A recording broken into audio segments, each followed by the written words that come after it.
নমস্কার, আপনি রয়েছেন কবিরের সঙ্গে এবং আমি এই মুহূর্তে রয়েছি সিপিআইএম পুরুলিয়া জেলা কমিটির সম্পাদক প্রদীপ রায়ের সঙ্গে রঘুনাথপুর। অত্যন্ত গুরুত্বপূর্ণ পুরুলিয়ার মানচিত্রে একটি জায়গা রঘুনাথপুর, এবং ট্যুরিজম সহ একাধিক বিষয় এখানে কিন্তু নির্বাচনের ইস্যু, গুরুত্বপূর্ণ ইস্যু। কিভাবে অ্যাড্রেস করছেন প্রদীপ বাবু? এখানে সিপিআইএম কতটা প্রস্তুত? কে মূল প্রতিপক্ষ, বিজেপি নাকি তৃণমূল? গত বিধানসভা ভোট এবং লোকসভা ভোটে দেখা গিয়েছিল যে এখানে কিন্তু বিজেপি তৃণমূলের তুলনায় বেশ কিছুটা বামেদের মাথা ব্যথার কারণ হতে গেছে। কিভাবে অ্যাড্রেস করছেন একাধিক ইস্যুকে? শিল্প, দুর্নীতি তাদের একটা মূল ইস্যু, ট্যুরিজম, একাধিক ইস্যু কথা বলবো। আমি আপনাকে স্বাগত জানাই আমাদের চ্যানেলে। আপনি এতটা ব্যস্ততার মধ্যে আমাদেরকে সময় দিলেন, তার জন্য অগ্রিম ধন্যবাদ।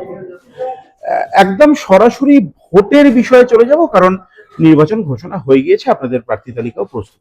ঠিক এই জায়গায় দাঁড়িয়ে আপনাদের মূল মুদ্রা কি হতে চলেছে নির্বাচন? প্রথম কথা হচ্ছে যে পুরুলিয়া জেলায় বামেরা, বাম ফ্রন্ট, তারা অবশ্যই ভালো ফল করবে, এটাই আমার প্রথম প্রত্যাশা। আমরা বামপন্থী মানুষদের কাছে আমরা বেশ কিছুদিন আগের থেকে আমাদের কাজকর্ম, আমাদের বার্তা আমরা নিয়ে গেছি পুরুলিয়ার জনগণের কাছে, মানুষের কাছে।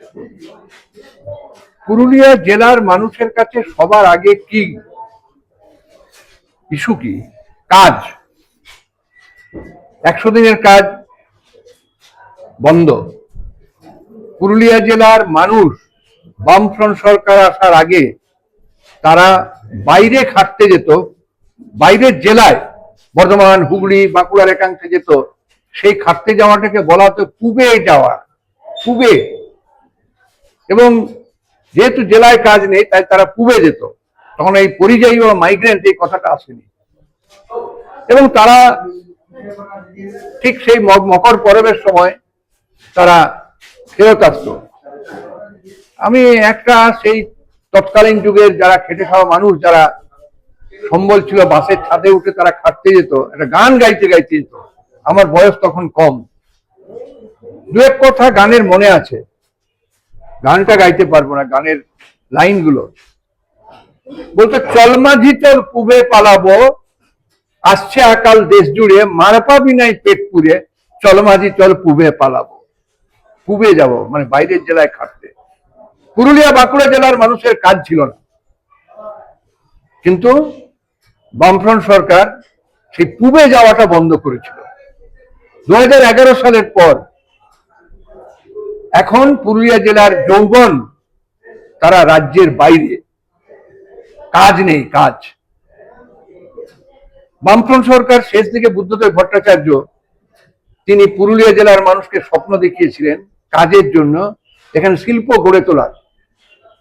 আজকে ডিভিসি যে এখানে চালু হয়েছে, সেই ডিভিসি বুদ্ধদেব ভট্টাচার্য ভিত্তিপ্রস্তর করেছেন, এবং পরবর্তীকালে উনি আরো 3টে ইস্পাতের ভিত্তিপ্রস্তর করেছিলেন। যখন মমতা ব্যানার্জি সিঙ্গুর থেকে শিল্প তাড়াচ্ছেন, তখন পুরুলিয়া জেলার আমাদের সাংসদ বাসুদেব আচারিয়া এবং পুরুলিয়া জেলার মানুষ, বিধায়ক, পঞ্চায়েত জনগণকে নিয়ে একটার পর একটা শিল্প যখন ঘুরতে আসছে, তাদের প্রস্তাব নিয়ে সর্বদলীয় সভা করছেন।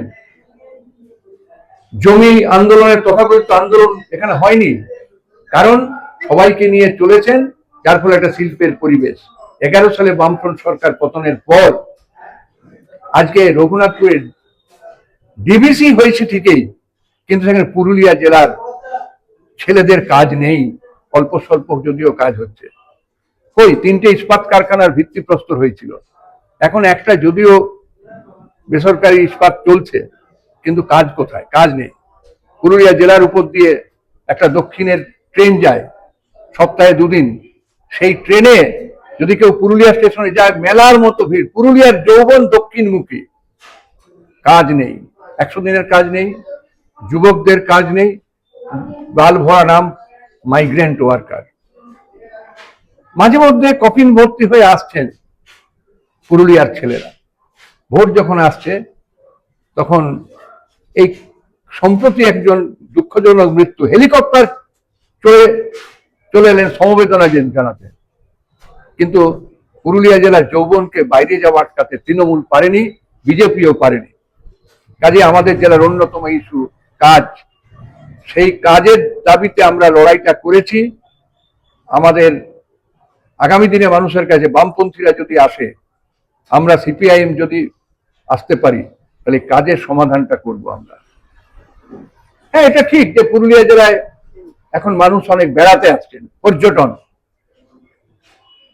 ভালো কথা, পর্যটনের জন্য কেউ গাড়ি ভাড়া দিচ্ছে, কিন্তু পুরুলিয়া জেলার এই পর্যটন ব্যবসার বড় একটা অংশ কারা মালিক কেউ তলিয়ে দেখেছে? পুরুলিয়া জেলার যারা কাজকর্ম করছে তারা উপযুক্ত মজুরি পাচ্ছে? তাহলে কাজের পাশাপাশি মজুরির সমস্যা, উপযুক্ত মজুরি পাচ্ছে না। পুরুলিয়া জেলায় প্রকৃতি দেখতে সবাই আসছে, কিন্তু আমাদের ভয় হয় পুরুলিয়া জেলায় এই অযোধ্যা পাহাড় দেখতে আসছে, সে অযোধ্যা পাহাড়ের ভারসাম্য রক্ষা করা যাবে তো? অর্থাৎ প্রকৃতি আজকে বিপন্ন হতে চলেছে দুটো কারণে। এক হচ্ছে অনেকেই এখানে তাদের এস্টেট করছে, মানে তাদের এসব আবাসন ইত্যাদি করছে, তাহলে পুরুলিয়া জেলার প্রকৃতি, পাহাড়, জল, মাটি তার ধ্বংস হতে চলেছে। পর্যটনের বিকাশ হোক। পুরুলিয়া জেলার যে কয়লা, এই বিশেষত রঘুনাথপুর বিধানসভা কেন্দ্রে, এখানে ধ্রুবেশ্বরী কলিয়ারি, পারবেলিয়া কলিয়ারি, তা বন্ধ হওয়ার মুখে, বন্ধ হয়েই গেছে। এই বেসরকারিকে দেয়া হচ্ছে, রাষ্ট্রায়ত্ত সংস্থা কয়লা, অন্যতম বিষয় এখানকার ধ্রুবেশ্বরী, এখানকার পারবেলিয়া কলিয়ারি, কাজ কোথায়? বেসরকারি হাতে দেওয়া আছে, এমডিএম প্রকল্পের নাম করে কয়লা খনি হস্তান্তর হচ্ছে। কাজের অভাব, তার পাশাপাশি আছে এখানে যে মানে সবচেয়ে বড় যেটা কি শিক্ষা। এমনিতে স্কুলে এনরোলমেন্ট কমে গেছে, শিক্ষক নেই, দুর্নীতি, এখানকার ছেলে মেয়েরাও পর্যন্ত তারা দুর্নীতির শিকার হয়েছে। দুর্নীতি শুধুমাত্র তো স্কুলে চাকরির জন্য নয়, সর্বক্ষেত্রে দুর্নীতি, পঞ্চায়েতে দুর্নীতি, মিউনিসিপ্যালিটিতে দুর্নীতি।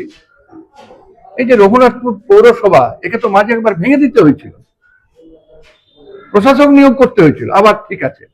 পুরুলিয়া পৌরসভা তৃণমূলের পৌরসভা, সেখানে এসডিও সেখানে অ্যাডমিনিস্ট্রেটর করেছেন, কেন চালাতে পারছে না? নিজেদের মধ্যে ঝগড়া, দুর্নীতি। এই রঘুনাথপুরের এমএলএ সে তো বিজেপির, পুরুলিয়ার এমপি বিজেপির। এটা ঠিক যে মানুষ গতবারে তাদেরকে ভোট দিয়েছে, যদিও বিজেপির ভোট গতবারে কমেছে, লোকসভায় যে হারে জিতেছিল তার থেকে ভোট কমিয়েছে মানুষ, বিজেপিকে মানুষ চিনেছে। পুরুলিয়া এখানে এই রঘুনাথপুর মহকুমা 3 জন এমএলএ বিজেপি, তাহলে আগে দেখেছে তৃণমূলকে, এবার বিজেপিকে দেখলো। এই তৃণমূল বিজেপি দুটো দলই হচ্ছে পুরুলিয়া জেলার মানুষের প্রতি বিশ্বাস ভঙ্গকারী। মানুষ দুটো বিচার করে, বাসুদেব আচার্য এমপি, কেন্দ্রীয় সরকারের কাছ থেকে প্রকল্প কিভাবে নিয়ে আসা যায়, এখন কি করছেন? রেল উদ্বোধন করছেন, অমৃত ভারত প্রকল্প, রেল। আচ্ছা, রেল অমৃত ভারত করে কি হবে? গরিবের রেল, গরিবের ভাড়া কোথায় গেল? 10 টাকার যে টিকিটের দাম ছিল ট্রেনের, লোকাল ট্রেনের, পুরুলিয়া থেকে আদ্রা যাবার, সেই লোকাল ট্রেনগুলো করোনার সুযোগ নিয়ে এক্সপ্রেস, অমৃত ভারতের নাম করে বিভিন্ন নীল সাদা রং করে বিরাট বিল্ডিং হচ্ছে, কিন্তু বিল্ডিং হলে কি হবে? স্টেশন অমৃত ভারত হতে পারে, কিন্তু রেল যাত্রীদের সুযোগ সুবিধা তা তো নেই। আর কেন্দ্রীয় সরকার এখানে, তারও তো কাজের অনেক জায়গা ছিল। আদ্রাতে একটা ফুড কর্পোরেশন অফ ইন্ডিয়ার গোডাউন, পুরুলিয়া জেলায় 3টে এফসিআই গোডাউন, সেই গোডাউনগুলো বন্ধ হওয়ার মুখে।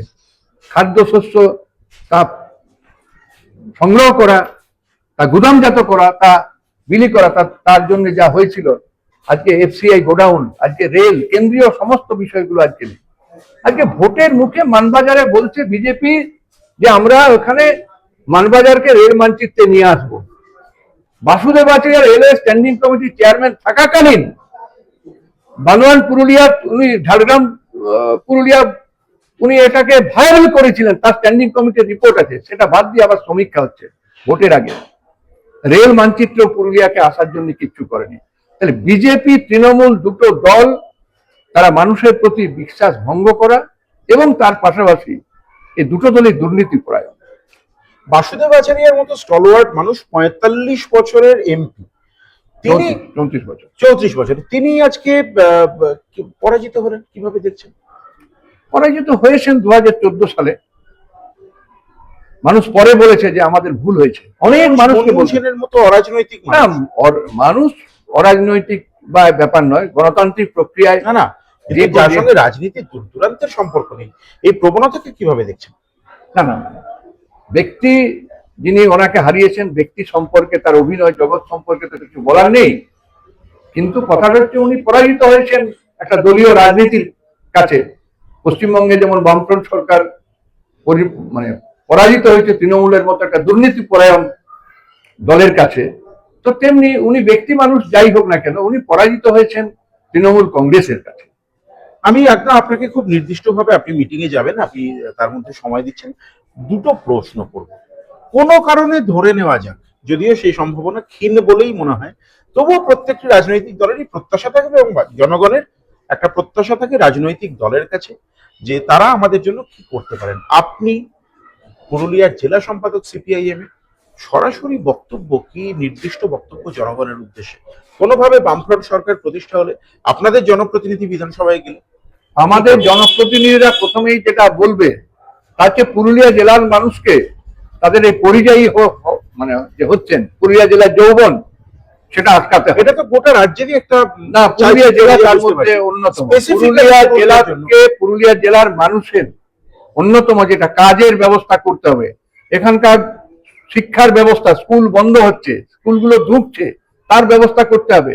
হাসপাতাল, যা রেফার হাসপাতাল বলা হয়, শুধু নীল সাদা রং নয়, সে হাসপাতালে চিকিৎসা এবং বেসরকারি হাত থেকে মুক্ত করে চিকিৎসার, যাতে গরিব মানুষরা চিকিৎসা পায়।